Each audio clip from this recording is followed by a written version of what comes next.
uji turunan kedua. Di sini ada beberapa catatan. Satu, jika f aksen C sama dengan 0 dan f double aksen C kurang dari 0, maka CFC merupakan titik balik maksimum. Yang kedua, jika f aksen C sama dengan 0 dan f double aksen C lebih dari 0, maka CFC merupakan titik balik minimum. Yang ketiga, jika f aksen C sama dengan 0 dan f double aksen C sama dengan 0, maka CFC merupakan titik belok. Maksudnya demikian. C di sini adalah X stasioner. Nah, kalau X stasioner yang didapat dimasukkan ke turunan pertama pasti sama dengan 0, karena X stasioner itu kan kita dapatkan pada saat kita menurunkan turunan pertama sama dengan 0. Nah, stasioner yang didapat tadi, kalau dimasukkan ke turunan keduanya, jika dia menghasilkan tanda negatif, maka pasangan X stasioner dengan nilai fungsi asli, fungsi soal pada saat X sama dengan C adalah titik balik maksimum. Kebalikannya, kalau turunan keduanya lebih dari 0, maka pasangan titik ini merupakan titik balik minimum. Dan jika dimasukkan ke turunan kedua, X stasioner itu menghasilkan 0, maka pasangan titiknya menjadi titik belok. Maksudnya demikian. Dengan memakai kasus yang pertama tadi, fx sama dengan 2 sin x. Tadi kan sudah kita cari, kita analisa, grafiknya adalah seperti ini. Kemudian X stasionernya adalah ini. Stasioner ada di pi per 8, di 3pi per 8, 5pi per 8, dan 7pi per 8. Ini adalah XX stasioner yang didapat pada saat turunan pertama sama dengan 0. Nah, sekarang dengan menggunakan catatan yang barusan tadi, 3 catatan tentang turunan kedua, jika X stasioner ini kita substitusikan ke turunan kedua, turunan keduanya kurang dari 0, maka kita akan mendapatkan titik balik maksimum. Maksudnya demikian. X stasionernya kan kita dapat ini. Ini disubstitusikan ke pi per 8 adalah akan berposisi titik balik maksimum. Nah, kita baru dapat X-nya saja di sini, titik balik ini maksimum ini. X-nya adalah pi per 8. Nah, berapakah Y-nya? Nah, Y-nya inilah yang tadi di catatan tadi ditulis C, F, C. C ini adalah stasioner ini. Nah, lalu Y yang ini itu adalah Y yang ini nih. Y-nya berapa pada saat X sama dengan pi per 8. Nah, karena di sini tulisannya F, C, F, berarti kita masukkan ke fungsi ini. Pada saat X stasioner sama dengan 3 per 8 pi, hasilkan dia positif, hasilnya positif, maka di saat X sama dengan 3 per 8 pi ini akan ada titik balik minimum. Jadi akan ada titik balik minimum. Nah, kesimpulannya kalau kita menggunakan turunan kedua, kita akan tahu langsung jenisnya stasioner ini. Berarti di sini nanti jenisnya apa? Ya, kalau kita menggunakan turunan kedua tanpa harus bikin gambar atau tanpa harus mengecek interval-intervalnya naik atau turun. Itu ya, langsung tahu. Nah, sekarang pasangannya ini berapa? Nah, pasangannya inilah yang dimasukkan ke soal aslinya, ke fungsi aslinya atau ke fungsi soal. Nah, inilah itu yang tadi yang dimaksud seperti ditulis C, FC tadi. Jadi dengan menggunakan turunan kedua kita langsung tahu jenis maksimum. Nah, terus intervalnya bagaimana? Nah, kalau kita sudah tahu jenis maksimum atau minimumnya, ya, titik balik tersebut, kita akan tahu. Katakanlah ini kan titik balik maksimum nih, maksimum ya. Oh, udah ketahuan nih, pada saat 5 per 8 dia adalah titik balik maksimum. Berarti maksimum itu kan terjadi pada saat naik dulu baru turun. Kalau begitu interval sebelum 5/8P adalah interval naik. Nggak mungkin dong di sini maksimum, di sebelah kirinya turun dulu. Jadi naik dulu baru turun, akan ada ini. Oh, di 7/8 setelah dicek dengan turunan kedua, ternyata dia lebih besar. Lebih besar daripada 0. Nah, berarti kalau ini lebih besar dari 0 ada titik balik minimum. Kalau titik balik minimum berarti sebelum interval sebelumnya sebelum 7/8P sampai di batas 5/8P adalah interval kurva yang turun. Nah, karena ini titik balik minimum, otomatis begitu kelepas dari titik balik minimumnya ini ke sana, ke kanannya, dia akan pasti naik. Nah, itu kalau kita menggunakan turunan kedua. Kita akan mencoba menggunakan turunan kedua dengan memakai kasus ini tadi. Menggunakan kasus fx sama dengan 2 sin 4x. Sekarang kita akan menyelesaikan kasus yang tadi, fx sama dengan 2 sin 4x dengan interval dari 0 sampai pi dengan menggunakan analisa turunan kedua. Langkah pertama, kita tetap menggunakan turunan pertama. Cari dulu turunan pertama sama dengan 0. Ini untuk mencari, gunanya untuk mencari stasioner, mencari x stasioner ya. Lalu tadi sudah dicari ya, x stasionernya adalah, tadi kita sudah cari bahwa turunan pertamanya adalah 8 cosinus 4x. Lalu ini tadi disama 8 cos 4x sama dengan 0 ya.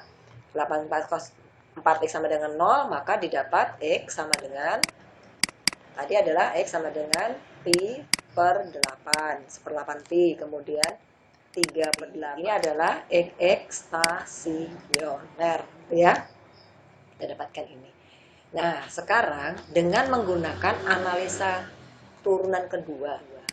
Nah, turunan kedua dari fungsi itu adalah cari dulu turunan pertamanya, kalau sudah diturunkan.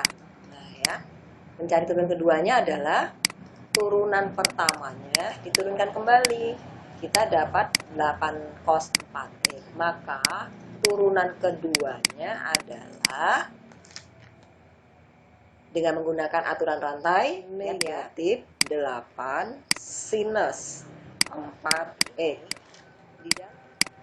Kita akan dapatkan negatif 32 sinus 4x. Nah, ini adalah fungsi keduanya. Sekarang yang ketiga, substitusikan x stasioner ke dalam turunan yang kedua. Kita akan cek apakah menghasilkan benar titik balik minimum. Kalau dia masukkan ke turunan kedua menghasilkan negatif, maka akan dapat titik balik maksimum. Kalau dimasukkan ke turunan kedua sama dengan 0, maka didapat titik belok. Ya, titik belok. Jadi ada 3 itu yang perlu kita ingat. Kita cek ya, satu-satu. Kita cek yang pertama dulu. Untuk x sama dengan pi per 8. Ini karena ini ke dalam turunan kedua dari fungsi tersebut. Kita cek, kita hitung. Nah, fungsi turunan keduanya apa? Negatif 32 sinus 4x. Masukkan saja. Sin ini berapa? Setengah pi atau pi per 2. Nah, sinus pi per 2 itu berapa? 1. Kalau tidak ingat sin pi per 2 itu berapa, yang penting tahu positif atau negatifnya. Gitu ya. Nah, ternyata dia adalah 1. 1 itu positif. Positif dikalikan negatif ini, jadi hasilnya adalah negatif. Nah, ternyata di sini menghasilkan lebih kecil daripada 0 karena dia sih menghasilkan negatif 32, lebih kecil dari 0 kan ini. Artinya turunan keduanya pada saat Pi per 8 adalah negatif. Di sini disimpulkan bahwa pada saat X Pi per 8 akan ada apa? Akan ada titik balik yang maksimum. Dicatat ya di bukunya masing-masing.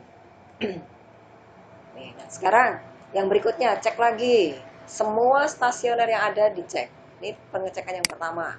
Sekarang pengecekan stasioner yang berikutnya yaitu 3/8 Pi. Seperti tadi lagi, masukkan keturunan kedua 3/8 Pi sama 2 sin 4 kali 3/8. Kembali dicoret sama dengan 2. Pi-nya ketinggalan. 3/2 Pi. Nah, sinus 3/2 Pi, sinus 3/2 Pi ini positif atau negatif? Atau berapa nilainya? Nah, dia akan bertanda negatif. Atau nilainya adalah minus 1. Kalikan min 32, negatif 1 dikali negatif 32, berarti hasilnya kan 32. Ini artinya kan lebih dari 0. Jadi, pada saat turunan kedua dimasukin X3/8 Pi, dia lebih dari 0. Artinya apa? Artinya pada saat X sama dengan 3/8 Pi akan apa?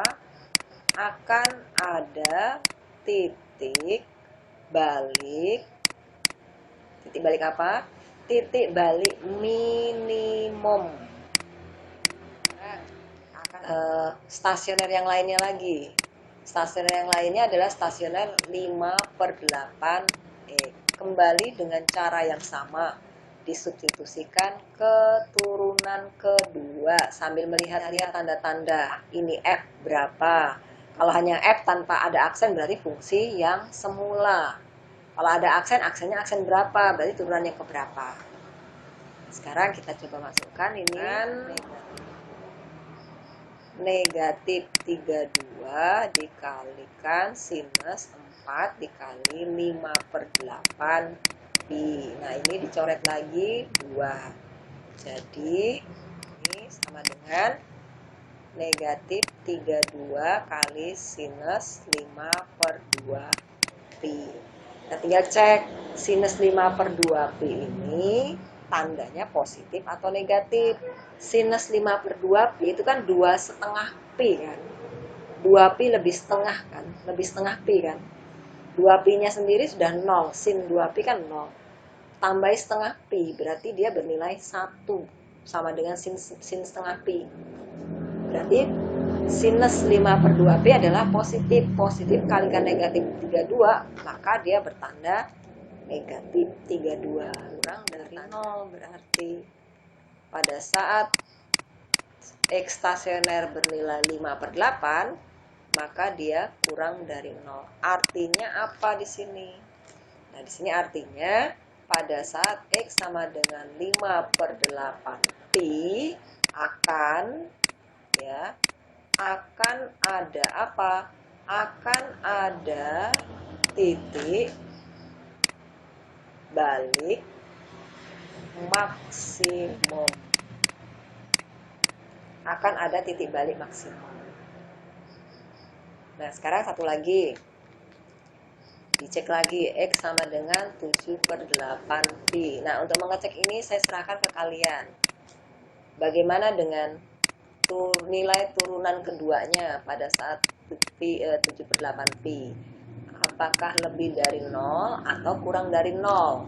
Di sini ini apakah bertanda lebih dari atau kurang dari? Saya persilakan pada kalian untuk mengecek turunan kedua pada saat X stasionernya disubstitusikan ke turunan kedua, apakah bertanda lebih dari 0 atau kurang dari 0.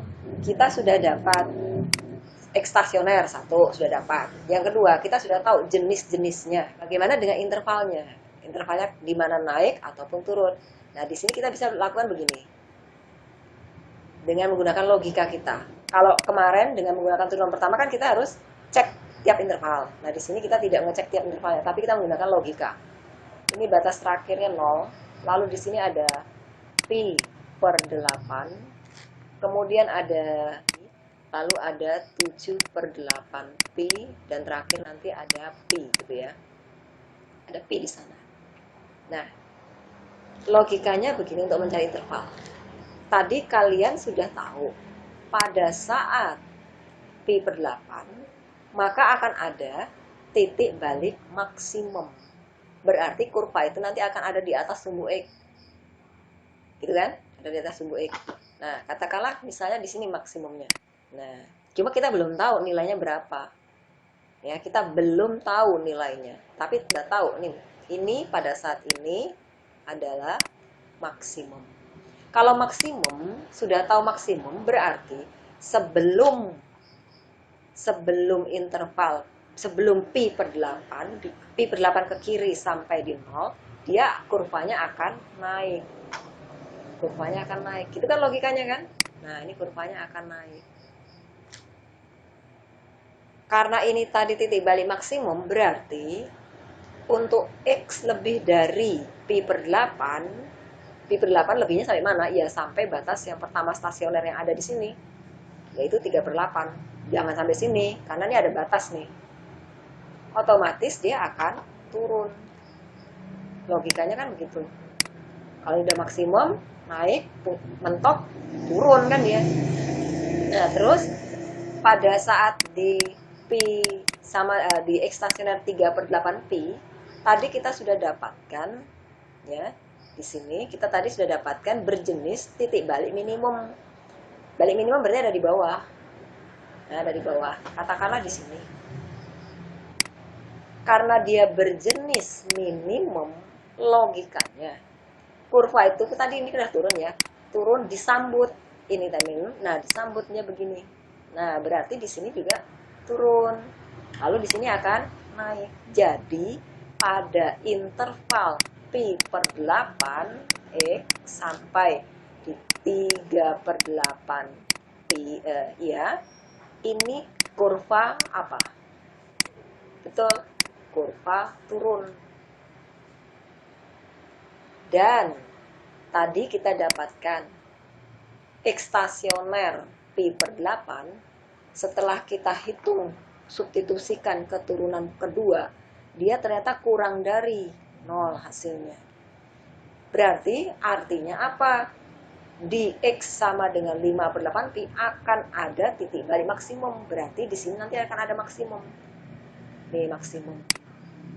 Kalau maksimum logikanya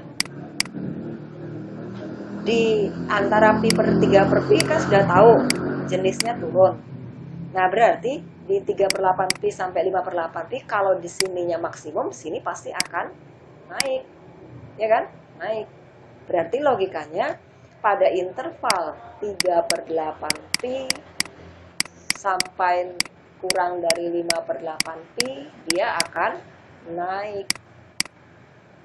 Karena di sini ketemu ini. Nah, lepas ini pasti akan turun karena titik balik maksimum turun. Berarti turun lagi, selain di sini juga akan ada turun di 5/8 pi X sampai 7/8 pi. Nah, pada saat 7/8 pi, ini kalau saya ngitung, ini sudah ketemu titik balik minimum.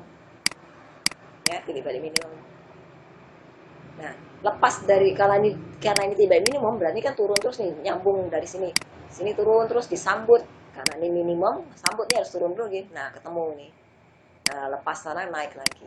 Jadi naiknya ada di 3/8 pi sampai kurang dari kurang dari 5/8 pi, dan 7/8 pi kurang dari kurang dari atau sama dengan pi.